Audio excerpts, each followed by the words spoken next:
What's up, folks? I'm about to go live with Jen Meyer out of Colorado, talking about 3, 4, 5, 6, I don't know, a lot of reasons why men don't ask for help when it comes to their mental health. So stay tuned. Jen has already joined us. Spec 7184 has joined us.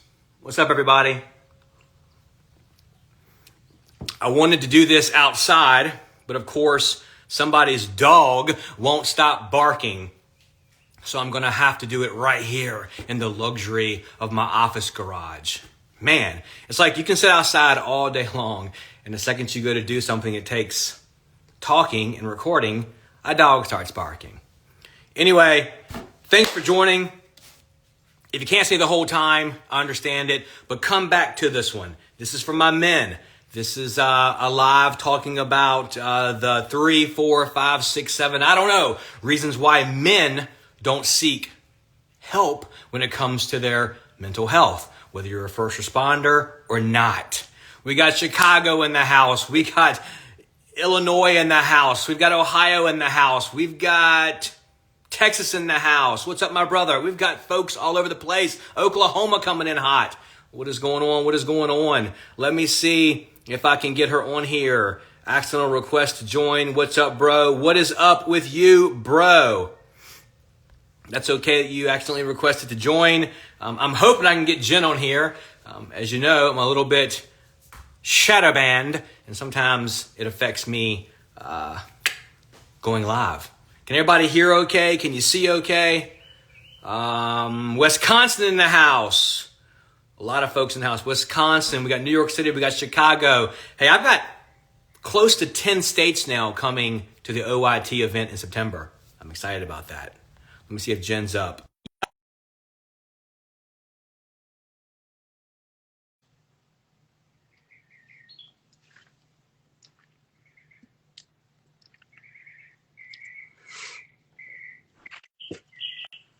I'm up.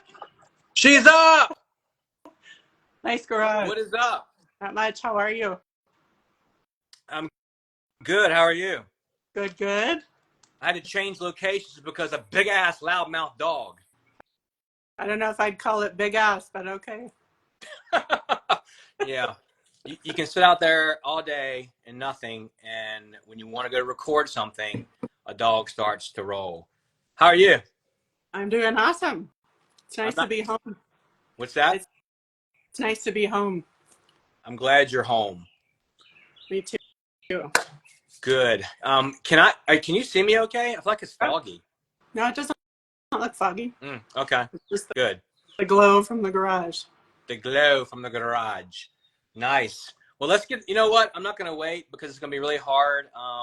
No, it wasn't Johnny Cade, Monica. It was another dog down the road who decides to bark usually around this time and again at 2:35 a.m. in the morning. So, yeah, it was nice. We got some folks on here. We have got After the Tones Drop has joined us. Oh, man, Chats with Chappie.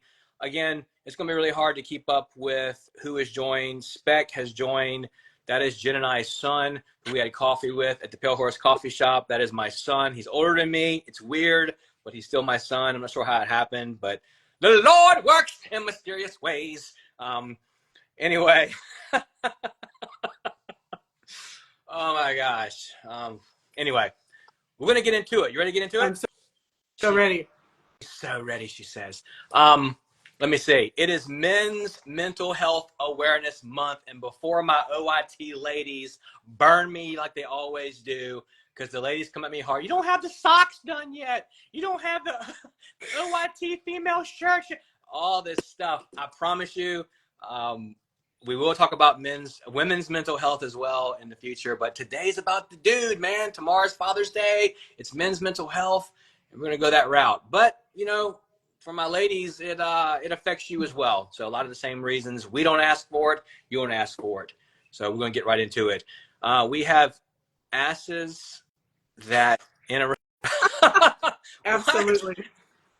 That's so good. So I'm not sure how you want to do this, Dr. Therapist, but do you want to talk about the 3 reasons, what you see and why men do not ask for help, and first responders included, and then non-first responders. And I talk a little bit about why I didn't, and we go from there. Absolutely. I think you and I are going to have a lot of overlap. And so if I mention one that's one of yours, let's just comment on it, right? Okay. Because I'm not a man. I don't know what it feels like to be a man. So this is just from my perspective working with men, okay? I'm going to say number one, being seen as weak or incapable, right? So sort of, and I would say that this worsens with certain age groups, jobs, how you were brought up. I have a certain family member who every time he talks to me makes fun of my job because it's, people from, decades ago, and even now in our age group, think it's weird to go to therapy if there's not something severely wrong with you mentally, right? So it's this kind of weird stigma that why would you go? It's not like I need medication. It's not like I'm hearing voices. People just don't understand. So I think that fear of being weak or seen as incapable is huge. And men just have a different expectation, right? You got to be tough and always on top of everything. So at least that's the expectation. You agree? I do. I'm taking notes. Yeah, and we'll talk more in a little bit. But when folks reach out to OYT, one of the top reasons that they mention is the feeling of being weak, not only to the brothers and sisters they may work with in the fire department or in their business, but to their spouse or to their girlfriend. I've had many a firefighter not even mention the spouse. Mention the brothers in the fire department. He talks about just the person at home. He doesn't want to seem weak around. Right. Which I find so interesting because one of the points I'm going to get into later is a lot of times men come into therapy because the women in their lives are saying you need to go to therapy, which creates its own resistance. But I was looking up some of the stats on this, and there are a couple of dating apps that are talking about how 92% of people, all people that are dating, want the other person to have done some sort of therapy.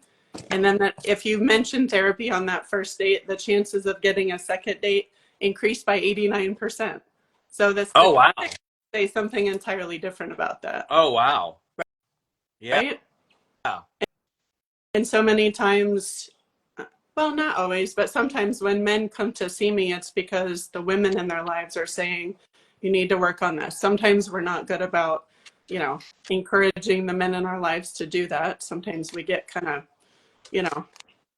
bossy about it. And instead of saying, I think you would really, I think you would really benefit from it for you. It's like, do this. And it's, it's like when things are really awful marriage wise or, or somebody's in a really, really bad state. So you guys get bossy about it? Yeah. Yep. I can own that one for myself for the past. I'm going to try to get outside because it almost became about as hot as a structure fire in my garage a minute ago. So I did not feel like sweat running down my back the entire time. Sorry. So if y'all hear that dog and it gets to be too much, let me know and I'll move. Can't hear it. Much cooler. All right. So number one. Oh, and my man Nigel's laughing, huh? Yeah. Okay. So the number one you find is weak. Being perceived as weak. And I'm going to add, so not just for men, but then if you're a first responder, just add, I'd say tenfold to that, because this perception, if you're a first responder, that if you, quote, need therapy, it means that you can't handle your job. It means that you're mentally weak. You can't handle seeing all of this trauma. And I would debate that, especially after a long period of time, it's actually going to help you because you're able to work through some of this stuff and let it go. Find better ways to deal with it, get support. So, and I'm going to cover some of this stuff later, but the other thing I want to mention is nobody has to know that you're doing therapy. It's totally confidential. That's the whole point of it. If I see somebody out and about that I'm working with, and I cover this when I work with people, in my area, the first time I see them, if I see somebody out and about, I just go a different way. And the only way I'll talk to them and be, obviously I'll be kind, but the only way I'm going to talk to them is if they approach me, because it's confidential, it's private. Nobody needs to know that you're there. In fact, I have some clients who've come to me for years, just kind of off and on, and they've never told anybody that they're going to therapy. That's not for me to say. It's up to them. Yeah, I've recently found out, only because some folks let me know, that some friends of mine have been in therapy for like 8 years, and I didn't know that. No, I Mm-hmm. mean, why would I know it? But I thought that was interesting, that I knew this person pretty good, and they've recently told me, "No, bro, I've been in therapy for 8 years. I go once a week, sometimes once a month for a tune-up. It just depends." But yeah, it's definitely not something that's going to be broadcasted when you decide to go. Yeah, absolutely. And it doesn't need to be for, like you mentioned, the person that's been going sometimes once a month. I have people that have done that for years, and it's just nice to get an objective viewpoint. It's not somebody that I don't have any skin in the game. I'm not going to try to coerce you to do something that works better for somebody else in your life. I'm just there to support you, kind of be a cheerleader, point out blind spots, help you be the best version of yourself. So, Love it. Yeah, Nigel. Nigel is a brother of mine who we went to the fire academy with. So he's looking at 18 years on the job. He's assigned to the training division right now. He's seen a lot in his life, his career too. And correct, it is private until they feel like sharing. 100%. I love it. All right. absolutely. Would you add anything to that one, Kenny? Can you relate to No, that? um, I relate to that big time, and I think it's huge to feel like you're going to feel weak and weaker in front of people. And unlike a sprained ankle that people forget about, or unlike a broken shoulder or a surgery people forget about, I don't think people forget when you mention you're struggling with your mental health. I don't, because I know people in my life who even I see them from afar and think, that person struggled in 2014. And that's a fear too, is no one's going to forget this when I bring it up. When I drop this hammer and I say, I'm struggling, I need help, no one's ever going to forget it. And for some reason, us guys, we don't like that. We don't like Mm-hmm. for the women in our lives, the friends in our lives, the family in our lives, to always have something to possibly throw back on us when things don't go right. And we think that way too. Like, what happens in 4 or 5, 7, 8 years from now, something goes sideways, and then they're going to use this against me. So it's a lot of voices that go into play. But no, you're right on target with the week. Okay. The only other thing I would say is if you have people in your life that are giving you shit for going to therapy, it's like how healthy is that person, right? Because if it's something you need for you and you're struggling, that person should be supporting you and doing whatever you need to do to feel better, right? Especially, we start talking about suicidal ideation and things, and I think we need people in our lives that support us to do whatever that looks like to feel better. Yeah, my messaging has changed a little bit, and I've been getting a little kickback from people, and it's okay. I don't care. Um, it, I'm being told that my messaging doesn't seem to be as warm as it was at one point, because I keep saying you are the one who needs to come forward. I lost a really close friend about a week ago already, and you have to be the one that lets your spouse know, that lets your friends know, your family know. Sometimes they don't understand it, or can guess that you're struggling. Some people are very, very, very good at even hiding the irritability, even hiding the anger. I mean, I just buried a friend that, unless people are lying in his family, they're truly saying, with the exception of a little bit of increase in drinking around the yard, nothing seemed different. Mm-hmm. Nothing. So people can think what they want. My message is going to say the same. You have to be the one that comes forward, have the strength to come forward and say that you're struggling, because folks aren't always going to notice it. Yeah, it's absolutely true. And I agree that it's hard to do. And I think one of the comments was about the toxic things that we're taught. And I agree, to me, there's an extra stigma for men, but I was also taught, be strong, stoic, independent. You don't need help from other people. Do this on your own. And, I think it's just tenfold, or if not 100-fold for men. For sure. And also, just on that note, don't wait until it's awful. If you're coming up with a plan to end your life, it's a tough time to. It's going to take a little bit of time to trust a therapist to do this work. So don't wait until you're completely hopeless. So, Good point. okay, ready for number Ready. 2? Ready. I would say fear of what it's going to be like in therapy, Ooh. right? So fear of this person's going to make me sit there and talk about my feelings. I don't know how to talk about my feelings. That feels awkward. Kind of this, I feel like sometimes TV puts this strange idea that therapists are these like, I don't know, like I'm going to wear a cardigan and I don't know, turn my chair around or something and, tell me about your dreams and just weird shit. And it's just not like that. I'm a human.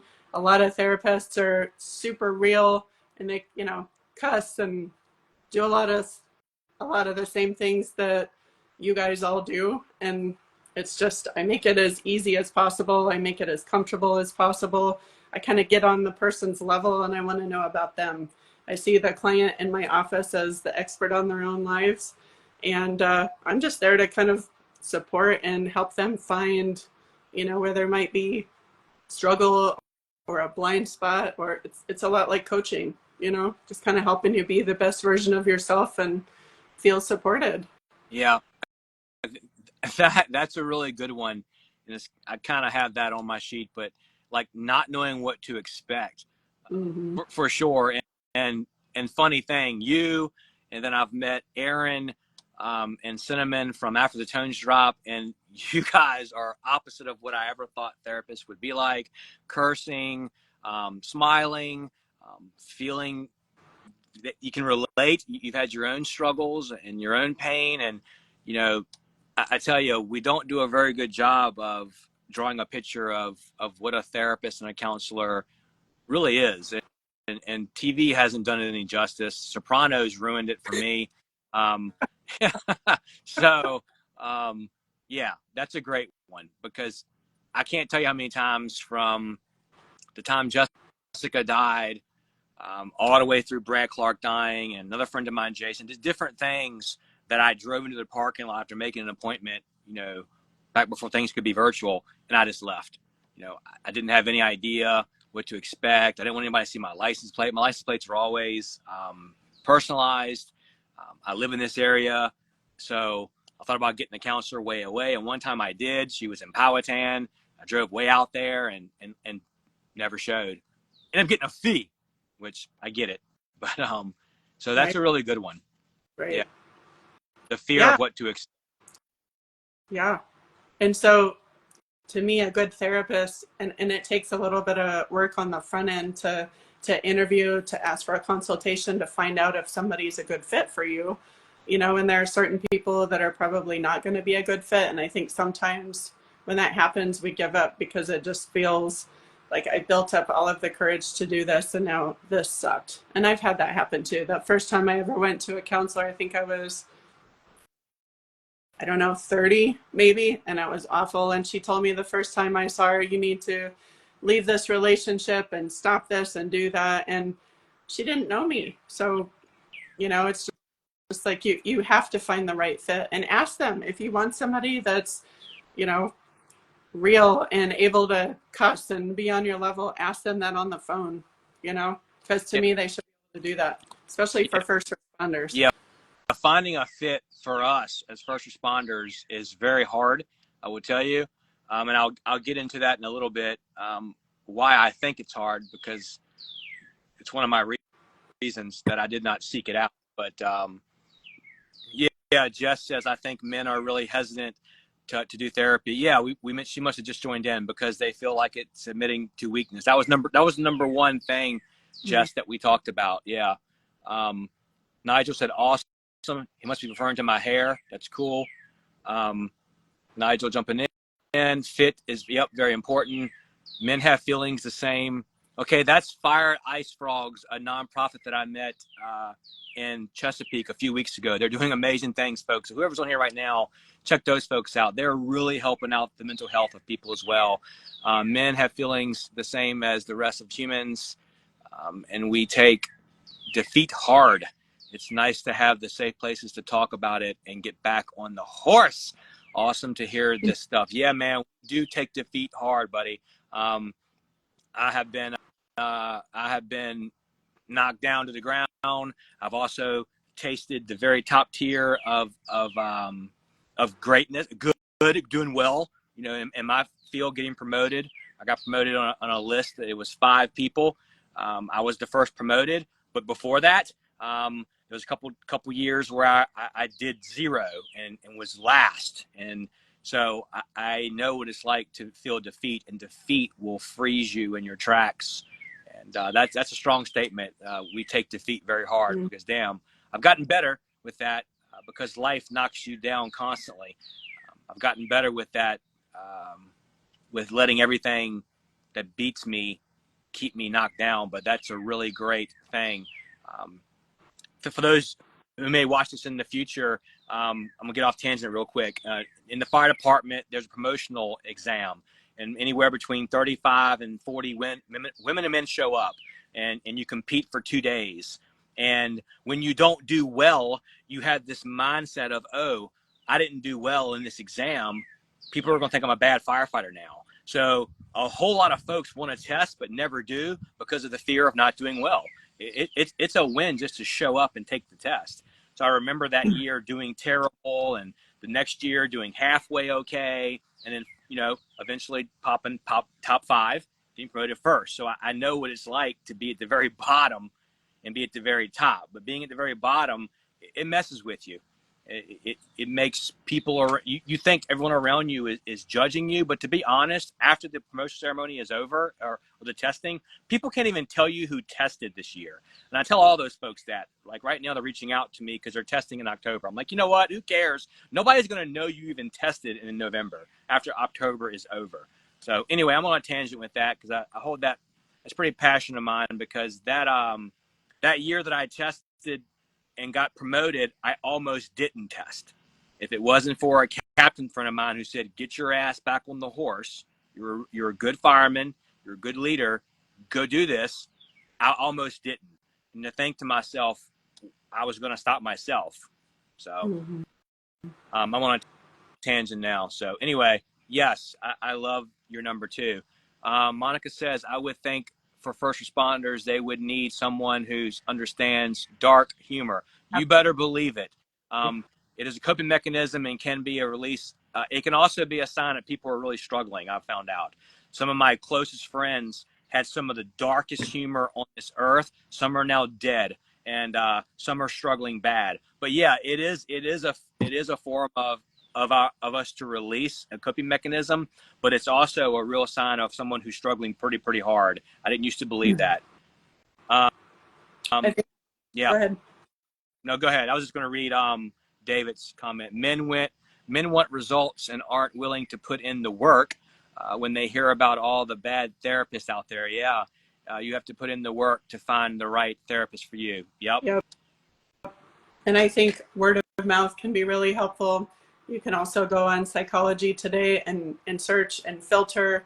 I think depending on what your background is, there are a couple things for first responders that, you know, like the dark humor thing. Or I was doing a training a while ago, and it was talking about how certain therapists don't feel comfortable with law enforcement officers taking a firearm in their office.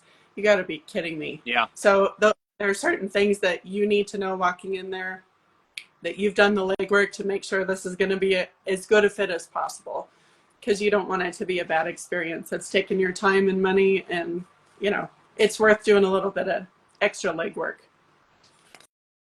And also something that you've mentioned, Kenny, with trauma is you need somebody that can handle hearing your stories and not tell you to stop. That's our job, is to listen and be able to manage our own emotions.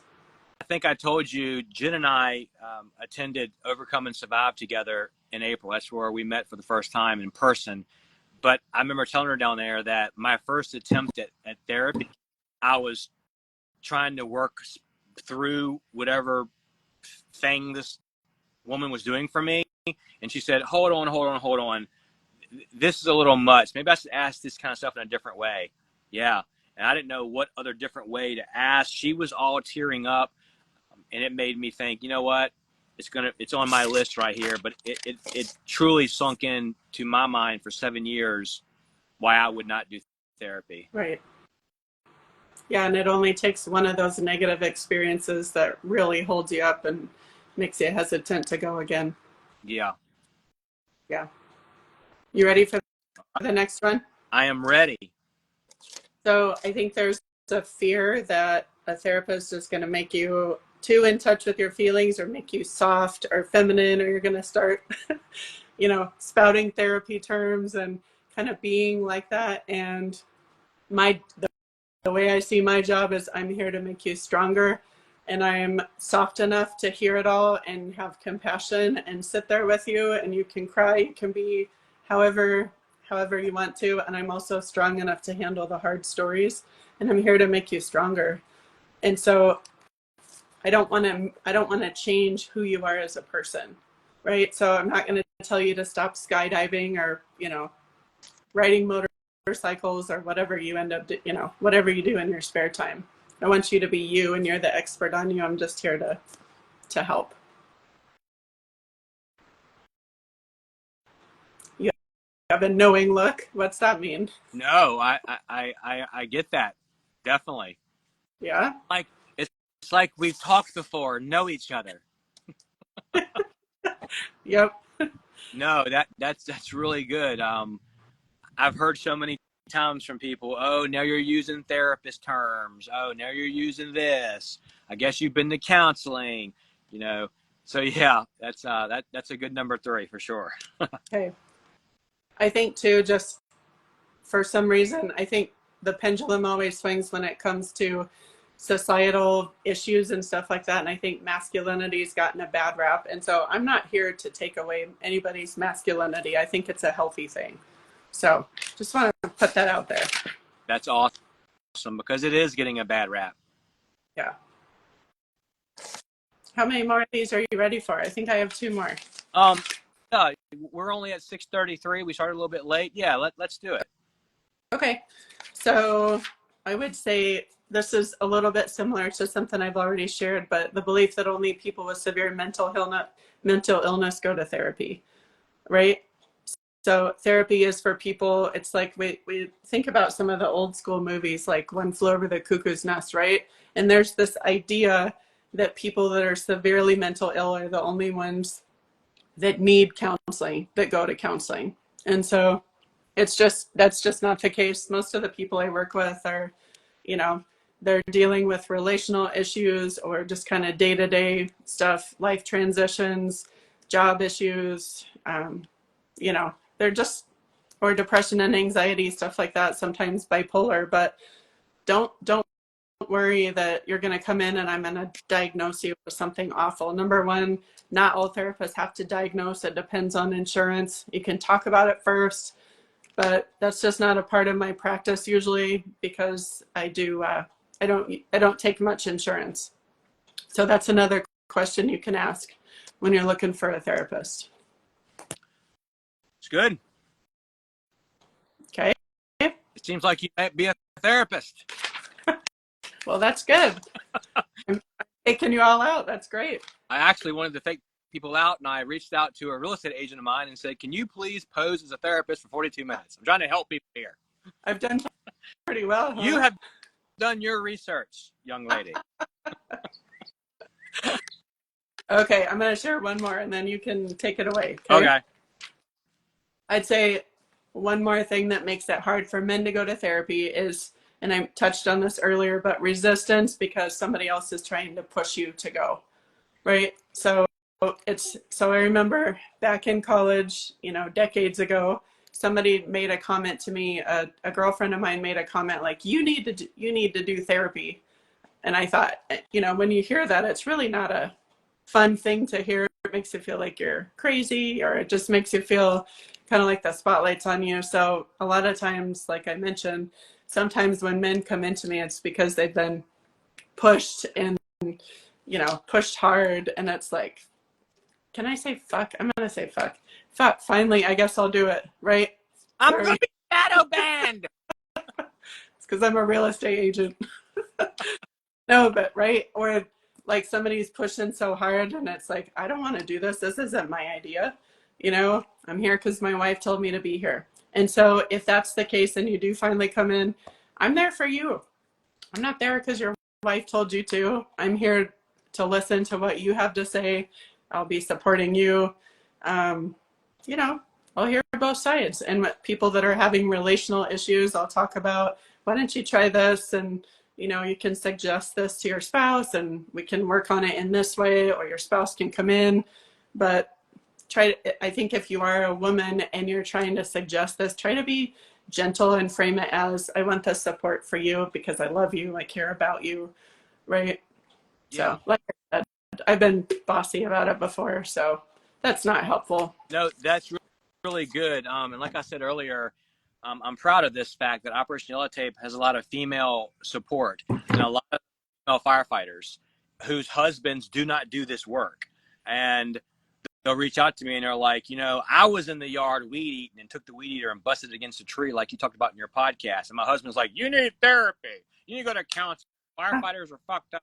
And they reach out to me and they say just those things. And like, I don't even want to go because he says go. Yeah. And yeah, I so understand that one as well. But again, honestly, all of us, whoever's watched this or going to watch this, something's wrong. I mean, you do. And whether your wife has to tell you, or your girlfriend, or your boyfriend, or your uncle, your aunt, your cousin, your nephew, your friend, your dog, when you're struggling. I knew in 2013, shortly after that something wasn't right with me. I went from one person to a totally different within weeks, as far as my temper and aggravation and irritability and my concentration. Everything just went out of the park. It's just, I knew. And if you look at it that way, it's not like anybody's telling you what to do. Nobody's pushing you in a direction. They're just seeing what you're already seeing.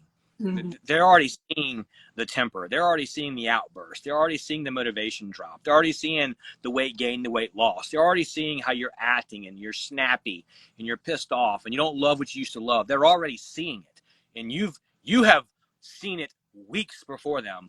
Like I put in my post a few days ago, you will be the first one to feel the sign and experience it. No doctor, no therapist. So right. I don't want folks to feel like just because their family or spouse is stressing go to counseling, they shouldn't go. No, you probably should, because you already know something isn't right. Mm-hmm. Yeah. And also, like I commented on your post, Kenny, I think it's hard when you do know something's wrong, it's hard to make that call. Sometimes because you're afraid of what it's going to lead to, but a good therapist will normalize and say, that's why, right, I've got your back. Let's figure this out because I know you're in a bad spot. So don't be afraid to reach out is all I'm saying. Spec made a good point.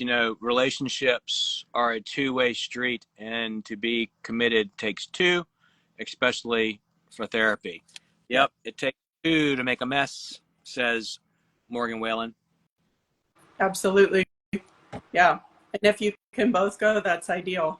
You can do couples counseling. You can also each work on yourselves individually. It depends on kind of the same I said with suicidal, don't wait until it's really late in the game. Same thing with relationships. Don't wait to come in until you're talking about divorce or breakup, So if you want it to work. For that. That's about all I got, Kenny. That was. I could talk a lot more, but. No, that was on point. So I'll talk a little bit about the three reasons why I didn't, and the three reasons, or four, whatever, and the reasons why OIT. Well, number one is weak. You've already hit it. That was the first thing you said. I did not want to come across as weak, or I didn't want my crew, I didn't want anybody to know that I was feeling low and feeling down. And dude, you just experienced one of the most incredible losses of family, of friends, this repeated loss. And why why would you not want, and even if they did think that you were weak, I wish I had that mindset back then, that it didn't matter. But that was number one for me, was the thought of not being able to recover from coming out loud and saying that. Coming out loud and saying, I'm experiencing what feels like, I remember experiencing in 2013 what almost felt like a really weird heartbeats, and I would put my hand right here, and I would feel like a thump, thump, thump, thump, and I felt sweaty, and sometimes in public I would have to kind of like, I felt like that. In EMTB school, they teach this impending doom thing where people who are about to get really ill have this impending doom feeling. And I would feel this impending doom feeling. And before that, man, I used to say anxiety was bullshit. Depression was I would drop patients off at the hospital and go, my gosh, anxiety, depression. You know, I was that dude. So now I'm going to be the one that says, oh, it's affecting me. But I was truly having all types of weird sweats and heart racing out of the blue. Almost felt like I was going to pass. I don't know if anybody can relate to that, but almost felt like I was going to pass out or something. It was really weird. And a couple of times that pending doom feeling freaked me out. So that was my number one, was just feeling, I'll never recover from this. I will be stuck with that on me forever. And I didn't want that. I would rather suffer in silence and hide it. Even though it caused physical, mental, emotional. I was 22 pounds heavier than I am right now, which I'm so awesome that I got it all. I was 22 pounds heavier. I was drinking too much. I'd rather punch someone in the face than talk to them. So, you know, the thought of coming across as weak, I would have rather had all that happen in my life and destroy my life than ask for help. So you've already mentioned that. Yeah. One I don't know. One thing. Can I add? Yeah, go ahead. So what you were talking about, all of those symptoms, and you know, just being someone who has dealt with anxiety like that before, it's an awful feeling, and if you don't know what it is, it's terrifying. So to me, it's scary to tell somebody about it, and then once you do, it feels really good to know, okay, I'm not losing my mind, I'm not having a heart attack, it's anxiety. Okay, I know. And then I can work with you to manage it. Yeah. So that you don't keep having those feelings, because that, to me, that's one of the worst feelings. You know, no one knows this until right now, but in 2014, I ended up driving myself to the hospital. I was in my truck, and my palms got increasingly sweaty out of the blue. My palms got really, really sweaty. My heart was racing really, really strange. I just didn't feel good. And I'm like, I'm having a heart attack. And I literally drove no one knows that. I literally drove myself to the ER.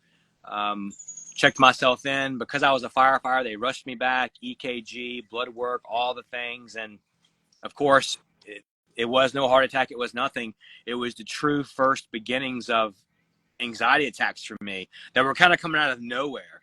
Because I always thought you had to have something on your mind and to feel really stressed and to be under amazing stress to even, like, how do you have an anxiety attack when you're sitting on the beach, you know, out of the blue? I was experiencing those things. And I kept that a secret for a very long time. As a matter of fact, doing some research on a podcast I want to do in a few months, I came across that in my journal where I wrote down, drove myself to St. Francis today. This is the very hospital where Jessica died. Why am I even here? I wrote it all down. I thought, oh shit, that's right. I did drive myself to the hospital. I was on 288 going out of town, and just something weird happened to me. So all those patients that I ran that told me those signs and symptoms, even though everything seemed fine in their vitals, you know, they were having an issue. Mm-hmm. I'm so glad you shared that, Kenny. That's huge. Yeah. And a lot of people figure that out by going to the hospital first, you know, because it is so scary feeling. It is. It is very scary and weird. It is. Yeah. Same here. Ended up in the emergency room at 19, thinking I was having a heart attack. The physical symptoms. Yep. They're so weird. For me, it was the uncontrollable sweaty palms, and then the pending doom feeling, and then I wanted to roll. It was cold. It was a December day, and I was going to roll my windows down to help everything, because you need cold air in your face, and God forbid, turn the radio off, because that's going to make things worse. So you turn the radio off when you get lost or you have anxiety. So those things didn't work, and I thought, man, what's going on? It was like December 2013, pretty lengthy into the situation, and I'm like, man, something's going on. So yeah, Monica, those symptoms are very freaking scary. Yes, they are. Yep. And I think, can I add one more thing, Kenny? but yes, many things. You talked about being at the beach and thinking that anxiety only hits when you're actively thinking about one thing. With generalized anxiety, it kind of runs in the background like a constant virus scan. And so if you're somebody who stays really busy to avoid feelings and to avoid anxiety, if you do all of a sudden go to the beach, sounds great, right? But then it's like all the stuff comes up, and it's hard to keep it away sometimes. And again, this is good. This is education right here, because there's going to be somebody who thinks that you have to be in a spiral to feel anxiety. I can promise you that day in December, driving down the road, I was going to a buddy's house. My parents were watching Carly for the first time in months. I was getting away. I hadn't done anything in months. And all of a sudden, out of nowhere, sweaty palm, racing heart, just the strangest feeling ever overcame. Like I almost pulled over, like I was going to pass out. Right. So I'm really glad that we discussed that. Those symptoms are definitely scary. Absolutely. So number 2 for me was, and I know what you're going to say to this one. You already mentioned it. I didn't think I wasn't bad off enough to go, I guess. I didn't want to be that person, because I thought people who went to therapy must be completely out of their minds. I've taken people to Tucker's before. I've taken people who are really, really having a hard time, and I thought there's no way I belong there in counseling. It's not me. I'm not having these issues. I was in complete denial, I guess. And I think you covered it earlier on, that it's only for people who I thought were crazy. I'm saying it out loud. I mean, I thought if I go somewhere like this, now I'm that person who is way more worse off than he ever thought he was. And that was a big reason, weak being number 1, and the second being I don't have enough going on, and I damn sure can't put this label on me right now. Yeah, completely fair. And it went on for a very long time. Number 3 for me, and pretty much the number 1 reason why I avoided it, was because I do not feel, and sometimes I still feel that way with my friends and my family. Even right now, June 15th, 2024, I still feel like this. People can't handle what I'm about to tell you. And I felt that way with a therapist back in the day. They, she, he, they're not going to be able to understand what I'm saying. They've never seen an upside down vehicle with someone bleeding all over the place, with their partner, spouse dead in the driver's side. We can tell these stories forever. They've never experienced this. How can I expect them to understand where I'm coming from, when it took actually kind of meeting you and understanding, like, you're not supposed to understand that feeling and that scene. What you've studied is the brain, and we talked about before why the brain responds like it does to stress and to trauma, why I may feel a certain way and someone else may not. I didn't think that way back then. I didn't even care you went to school for 8 years to study the brain and the frontal lobe. I just knew you could never handle what I'm about to tell you, or put yourself in this turnout gear and understand the smells and the visuals inside and outside the yellow tape. So that was the number 3 reason why I decided to never, ever go, because what would be the use? I have to dummy all this down. Yeah, totally, absolutely understand where you're coming from. And I think, I'm never going to probably understand what it feels like to do that, to experience a scene like that, because I am not a firefighter, right? So a lot of therapists don't have that experience. But I think there's my job is to listen to you and have you talk about all of those experiences, and I'm strong enough to handle it, and therapists should be strong enough to handle it, and also really benefit from doing first responder training to understand what's unique with you guys, right? And so it's about, tell me what that's like, and it's horrible that you've had to see all of that, and that's trauma, right? But I get Yeah. And I think for me, what really showed me that whole, if you're not in the turnout gear, it doesn't matter, was the fact when I sat with Tom for those hours on 95, right? And sat with him for 6 hours. And then 17 days later, he takes his life. Do we talk? We do the same profession.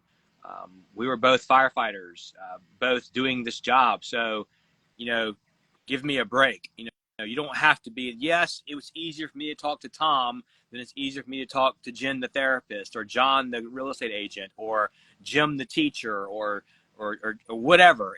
I do feel it's easier to talk to men and women who have done this work, but we don't talk to each other like we think we do. We throw the word around brother a whole lot, but we actually do not confide in each other and talk about some of the very serious things.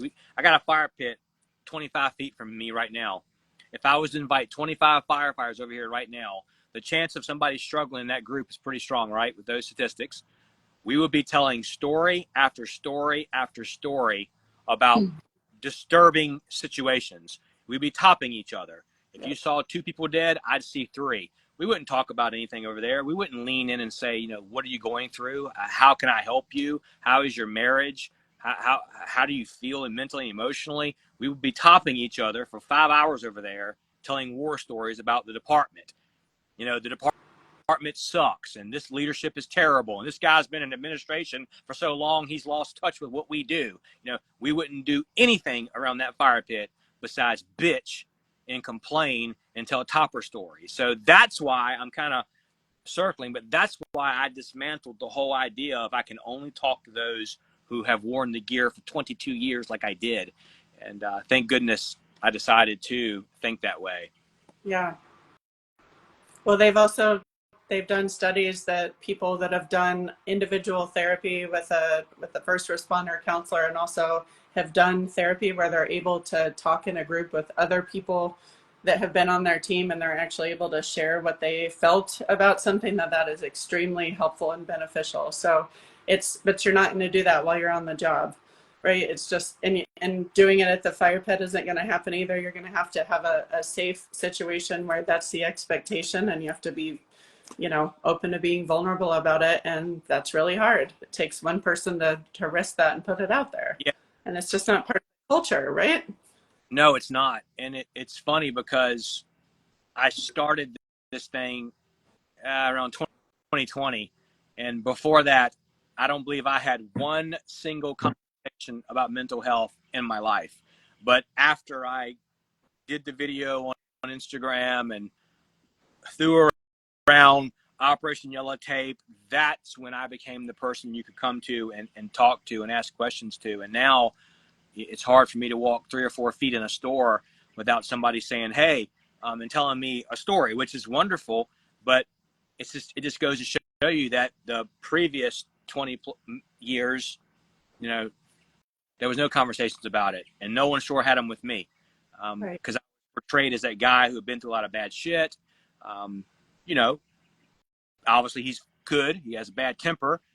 He's quick to break it off, but he's must be good. Nobody come to me about, hey, I'm having anxiety. But nowadays, of course, which I've created for myself, I get those questions a lot. So if I had folks over here right now around that fire pit, it would be a different conversation. We would still be topping each other. Mm-hmm. Talking about whose fire was the best and whose gear was the dirtiest and who did all these things and who got promoted. But we would probably talk a little more about mental health, because we do now. And that's a good thing. Mm-hmm. I don't ever see us in this culture. I'm telling you, the fire service is a toxic culture, man. And I get a lot of hate from that, but there's some folks in this profession that are pretty mean to each other and ruthless to each other. and spread rumor and lies and do a lot of things to stop careers and to hurt people's reputations. And they're called brother fuckers. And they're not really good people. And whether they were at Walmart or whether they were at, I don't know, nowhere, they'd be the same type of person, but they just happen to be in this job where it's so much harder to come forward with your problems than maybe if you work somewhere else. So people don't like when I talk about that. Mm-hmm. Can I ask you a little side question? What's been your experience with peer support teams, the fire service? Did you have My experience with peer support teams? Well, I've been on my team before retiring since 2009. My experience is we do it kind of ass backwards here where I used to work, because we had this confidentiality thing where, and maybe they'll change it now, but it used to be, it was 57 of us. And if somebody had an issue and they came to me, besides me letting the lead, what he thought was a leader, the leader of our group, know there was a problem, that was all that could know. I don't understand that. You know, there's 57 of us on this team. If James comes to me and says he's having problems with running pediatric full arrest, I should be able to alert my whole entire team, because maybe James gets through this episode, but what happens in 2 years from now when James is sent to another station to work and he runs a pediatric arrest? You know, maybe somebody's there from the peer support team who knows him, and maybe they can know what's going on with him, you know, and help him through that. But I think what you're asking is, I'm getting on a tangent right now, but I think what you're asking is, do you feel they're effective, the folks? helpful? Yeah. I think so. I mean, I was proud of my team. I think we did the best we could do. Just like anything, there's favoritism and there's certain things that happen in those teams. Is everybody qualified to be on it? No. Sometimes it's a popularity test, and the person interviewing you is your best buddy, and you get on the team. Personally, I think a peer support team needs to be people from another jurisdiction, kind of like a promotional process. I feel that during promotional processes, and if your department is having a promotional process, why are your own people judging you? Why are brothers rating brothers and cousins rating cousins and nephews rating nephews? I truly feel that if some departments had a third party and fourth party, second party process, your whole department's leadership would look completely different, because, and maybe I wouldn't even been promoted to lieutenant, who knows?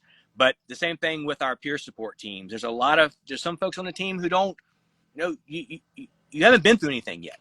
And I think you have to have been through something, learn a little something to be on the teams. And I think we do a little bit backwards here where I was. So is that what you asked me? Yeah, basically. You want to take this comment? What was it? I was on a peer support team for Leo, and back then no one wanted to talk to a peer Leo for fear of gossip. Absolutely get that. Yeah, I was lucky, and I hope everybody in my whole department watches this. I got the most calls from anyone in my fire department because they could trust me. So I do understand that, but a lot of people who would call me would say, you know, man, I don't quite been through this. There's other people on the team who have, but I don't trust talking to them. They gossip in the stations about cutting grass and shooting deer. There's no way I'm going to come to them. So yeah, I completely get the whole gossiping thing, but I'm kind of torn because I do feel you need some sort of support within your own organization. Right. But a lot more people would talk. If you had an outside peer support that you leaned on to.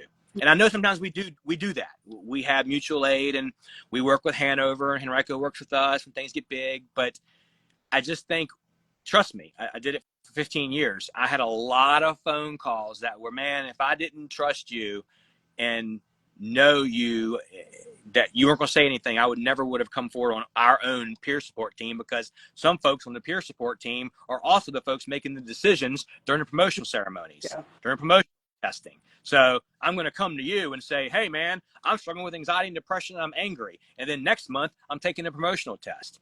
Nobody's going to do that. It's ass backwards. But what are you going to do? Somebody says, needs to be a board of surrounding. Yeah, that's what we just said. It needs to be something like that. And I understand it. Every department's busy, and we do kind of do that here. But our team is our team. And right now, if I was on in Chesterfield and something bad happened, my own people would come to my station to talk to me. And again, it's some of the people who you're going to see when you're taking a lieutenant's test. It's some of the people who you're going to see when you're in the stations. It's some of the people who you're going to see at baseball games. It's people who you're going to see when you're taking this, that, and the other. So I just don't know. I think we're missing a lot of people's problems because we've got our own people supposed to be there to hear these things when we should probably be outsourcing this a little bit more than we do. Okay. Thanks. I do. Community chaplains making rounds would help. What's your thoughts on that? Are you asking me? Yeah. I think any support, all of it would help. Yeah. People and even having a therapist on staff, if it's big enough to have that, sometimes that's an option, or somebody part-time. I think there are pros and cons to either side. Yeah. I don't know what it's like to wear turnout gear, but I'm a therapist, right? So it's just, there's so many different factors. Well, you also have to know, and I agree with that, the chaplains, but you also have to know as a chaplain who you're going to go talk to. If this person believes and they don't live by faith, then you're barking up the wrong tree. Mm-hmm. You looking at me and telling me God has a plan, and my wife has just dropped dead, and I don't believe in you already. You're ready for a war. So that chaplain needs to know who they're going to deal with. So somebody has to have their hand on the pulse of the department, the organization, whether it's some peer. I mean, of course, we supposedly have a peer support leader here. I challenge the word leader, and I hope they can share this with all their friends. That person has to have a finger on the pulse of who this chaplain and others are going to go see. I mean, you have to. You can't send a. In my personal opinion, I've been on the other end of where a chaplain has showed up to talk to a guy after, and it didn't go well. But no, I completely agree that chaplains making some rounds, and we had that here. Nigel was a chaplain. We've had several chaplains in our organization. A lot of times they are attached to the peer team. So, yes, a chaplain doesn't help for folks. No, it doesn't whatsoever.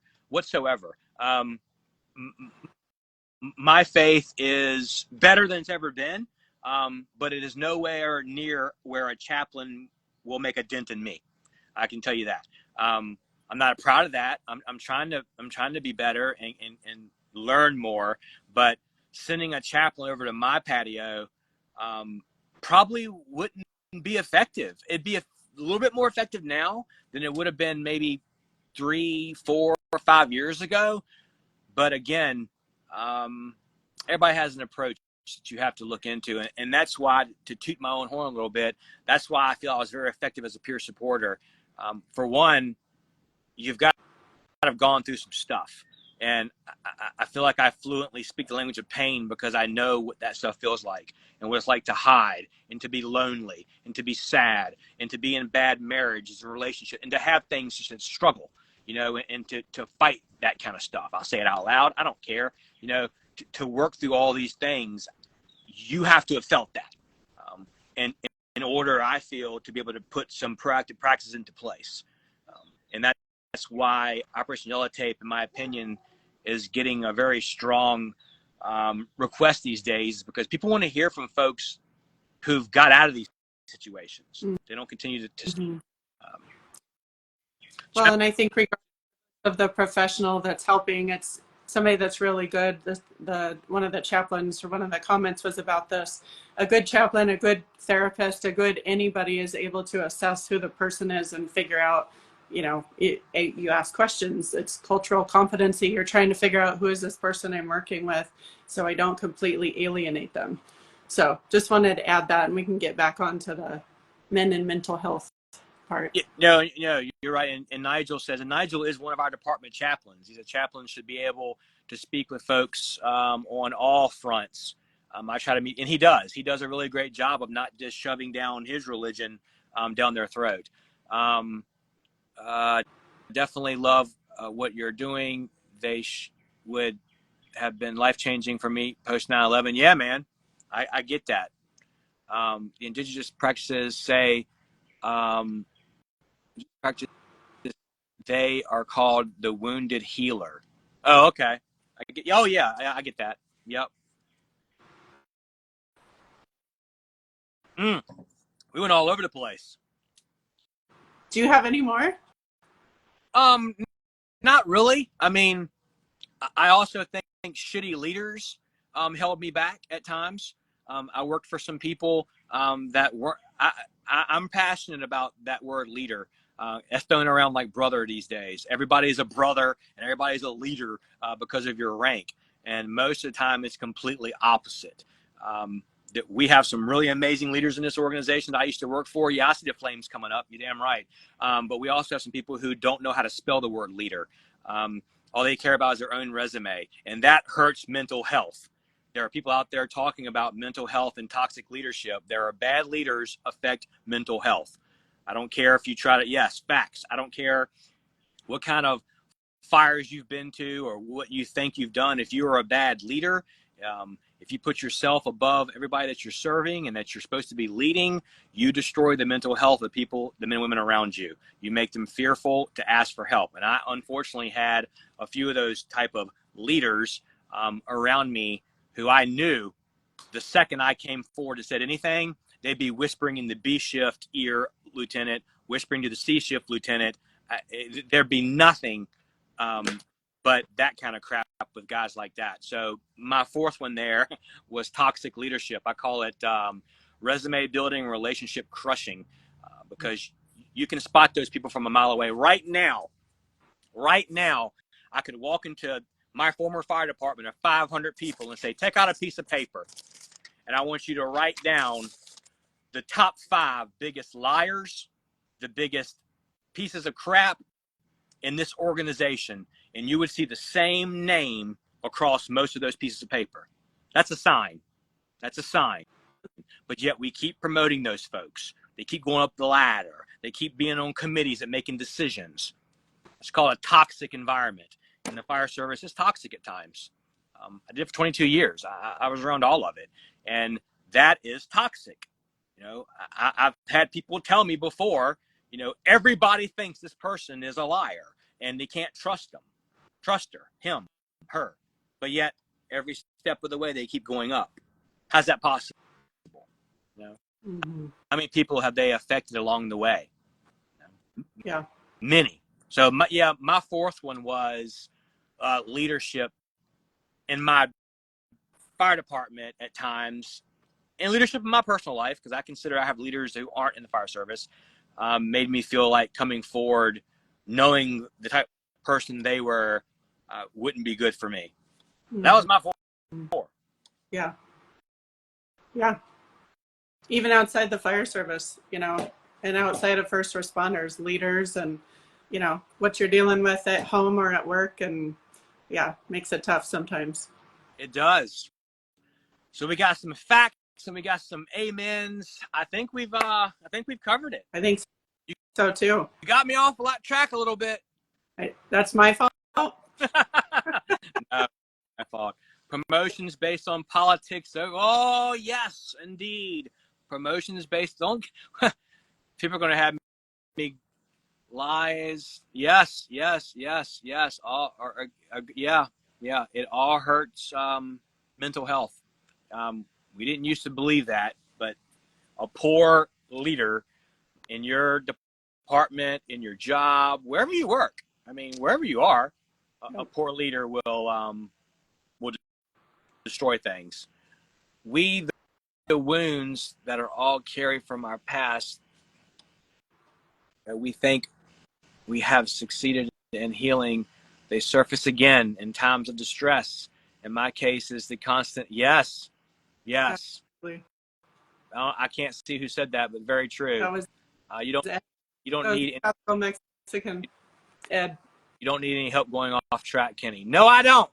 I don't need any help. Jen can tell you, I can get off track easily. The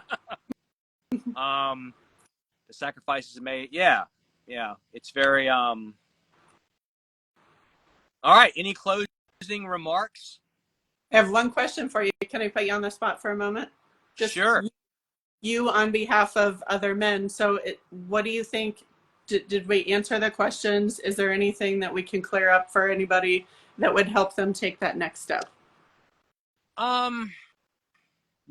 I think having people around you that you trust. I think getting rid of people out of your life that cause drama and negativity and don't make you feel seen or heard. I mean, I have some work to do in my own life. But no, I think we covered a lot. But in order to be men, in order to get better, you have to be the one that comes forward. And then you have to be the one to dismantle that inner circle, whatever it may be in your life, whether it's a bad relationship, whether it's a bad friendship, whether it's problems with your parents, whether it's changing your career. This might not be the job for you. That might not be the job for you. Moving your body more, sweating more, getting physical, doing hard things. That all helps as well. No one's coming to save you. And that was a hard thing for me and I'm living it today. No one's coming to save me. No one's going to fix my relationship. No one's going to fix my issues growing my businesses. No one is going to make me lift weights heavier and longer. No one's going to make me talk more but me. So I think we covered a lot of it, but you have to be very real with yourself and very raw with yourself and very transparent with yourself and be ready to make some real hard decisions in life that may shake up some things. And when it shakes it up, you're probably going to realize that you feel better. Yeah. And I want to offer that if anybody has questions, how do I find a counselor? What do I do? What am I looking for? Anytime you can message me. I would be so honored to be able to help. And I know you would do the same, Kenny, and you've helped people find me. So you're not alone. Just take that first step and we'll take it. We'll help you from there. Yeah, exactly. I am not a therapist. I'm just a swimsuit model. I am not a doctor. I'm a hair model. No, for real. One of the things with Operation Yellow Tape is to provide quality resources. I know you folks are tired of hearing that, but I take such pride in the fact that I know professional therapists, I know professional personal trainers, I know professional financial advisors, I know divorce lawyers, I know I know people to put in your path. Sometimes it's all it takes is to put the right resource. And one of the very first things I scribbled on a piece of paper in 2021 was I want to be able to provide quality resources to people, just not some whatever you may think that you need. A person that's really been in the weeds. And yes, please reach out to me if you have a family member that needs help. If you need reach out to me. Let me put you in contact with Jen. Jen might not be your fit. I have other therapists, but a start is a start. Yeah. And don't be like me. I went from 2013 to 2020, spiraling and really struggling. But from the outside, it looked like things were going pretty well. But inside, I was at war with myself. I just wish I'd had something like this to look into. Damn sure. Yeah, and Percolator's right. And when I say that, when I mean no one's coming to save you, what I mean by that is the people in your circle that they're supporting you, the ones you have. But in the big scheme of things, no one's coming to save you. I mean, really, it's going to take you to save you. And then when you start stepping up and mentally and physically and emotionally and socially and spiritually, when you start stepping up and leveling up your life, some reason shit bags go out of your life, and stronger people come into your life. People like Jen who box and run. You start seeing more people like that, people who take better care of their body and drink more water. And you start seeing and noticing that the folks with the worst habits and the nastiest attitudes sometimes go away because you now are leveling up and want to do better and want to feel better. And sometimes those folks in your circle don't want you to feel better. They want you to feel bad. So that's what I mean by no one's coming to save you. It's not like I'm just being some asshole that no one's coming. People are there. If you reach out, you have the right people in your corners, people are coming to help you. But in the big scheme of things, man, no one's coming to save you. You have to recognize those symptoms in yourself. Know your circle and who you can and cannot share things with and who will have your back. And yes, perfectly said. I believe that's Chief Tally. I don't know when he joined, but that is one of my former battalion chiefs who I would have went and told anything to, even though he had a reputation of being a very hard and seasoned and serious dude. You also knew that he gave a crap, at least to me.